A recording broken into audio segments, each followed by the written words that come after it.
There once was a man from ancient Judea. He was known for his thoughtful ways. Not much was spoken about him, but those who knew him understood his heart. Though he wasn't loud or boisterous like many, his loyalty ran deeper than the ocean, and his spirit soared higher than an eagle.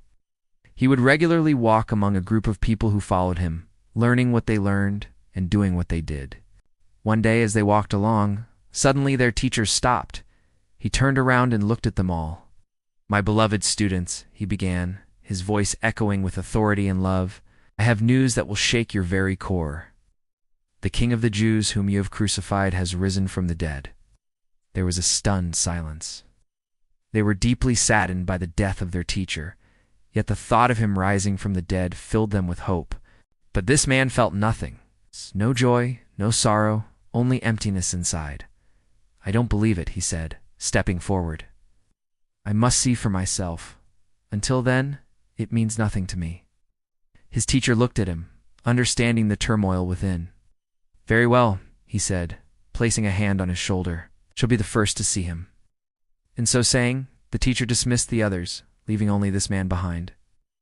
Then, miraculously, they both vanished from that spot. When they reappeared, they stood before the very tomb where the body of their teacher had been laid to rest. As the man approached, fear gripped him, not because of the tomb, but because of what he might find, or rather not find. What if he didn't see his teacher? What if the others were right, and he alone was doubting? He reached the entrance and pushed aside the stone slab. As the cool air from within hit him, his heart pounded. He looked into the empty space where the body had been placed.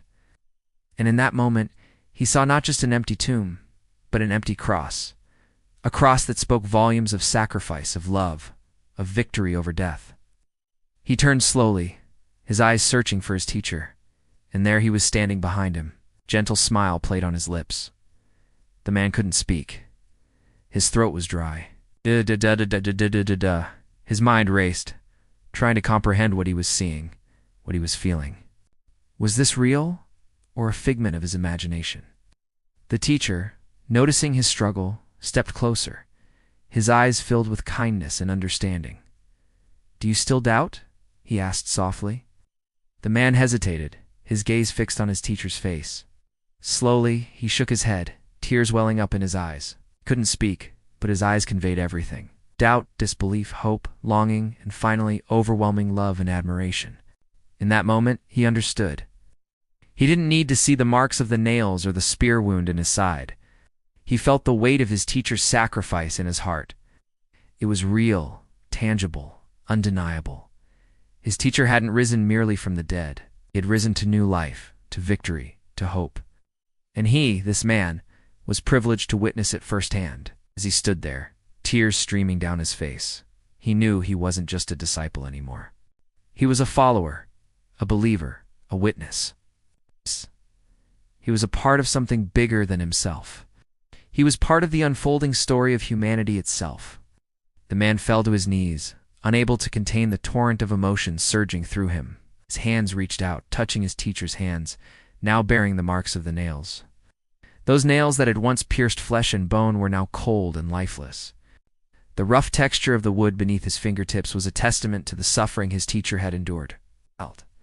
The sight of the empty cross was a constant reminder of the immense price that had been paid. And the echo of his teacher's laughter resonated in his ears, a melody that stirred his soul. As the days went by, a profound transformation took place within him.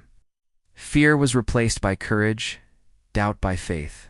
He remembered the stories his teacher had shared, the parables, the teachings, the miracles. He recalled the moments of joy, the times of adversity, and the unwavering belief that had been the cornerstone of his teacher's life. The man realized that his teacher's death had not been an end, but a beginning. It was the opening of a new chapter, not just in his own life, but in the history of humanity. He was now a vessel of truth, entrusted with the responsibility of carrying the message of hope and redemption to the world. He journeyed far and wide, crossing vast distances and enduring great hardships. He walked barefoot over scorching deserts and treacherous mountain paths, driven by the burning desire to spread the word. The faces of his listeners were etched with curiosity, skepticism, and sometimes even hostility. But he persisted, undeterred by their reactions. For he knew that the message he carried was not his own. It was a divine commission. He spoke with conviction, his voice echoing the words of his teacher. He told stories of love, forgiveness, faith, and resurrection. Each word was a brushstroke, painting a vivid picture of the extraordinary life his teacher had lived.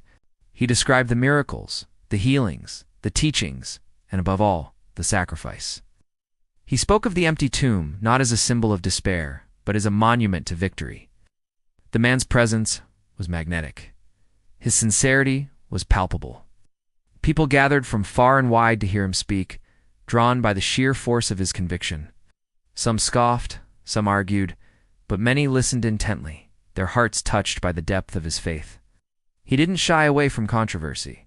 He engaged in debates with religious leaders, his arguments rooted in his personal experience and the words of his teacher. He challenged the status quo, stirring both admiration and resentment. His impact was undeniable. People's lives were transformed, sins were forgiven, hearts were healed, and faith was restored. The man became known for his unwavering commitment to the message. His very name became synonymous with the teachings of his beloved teacher. Yet amidst the adulation and the growing following, the man remained humble. He knew that the credit was not his. He was merely a conduit, a vessel through which the message flowed. His own name faded into the background, becoming less important than the message he carried. To him, his teacher was the star, the light that illuminated his path and guided him through the darkness. Years turned into decades, and the man's mission continued unabated. He traveled to distant lands, braving the elements and enduring hardship, faced imprisonment, persecution, and exile, but his spirit remained unbroken. Even when his hair turned gray and his steps became slower, he didn't falter. He was a soldier of God, and his duty was eternal. And so the tale of the man from ancient Judea echoed through the ages. His story became a beacon of inspiration for generations to come. He personified loyalty, courage, and unwavering faith. And when he finally closed his eyes for the last time, he looked up to the heavens in a foreign land, ready to make his final sacrifice.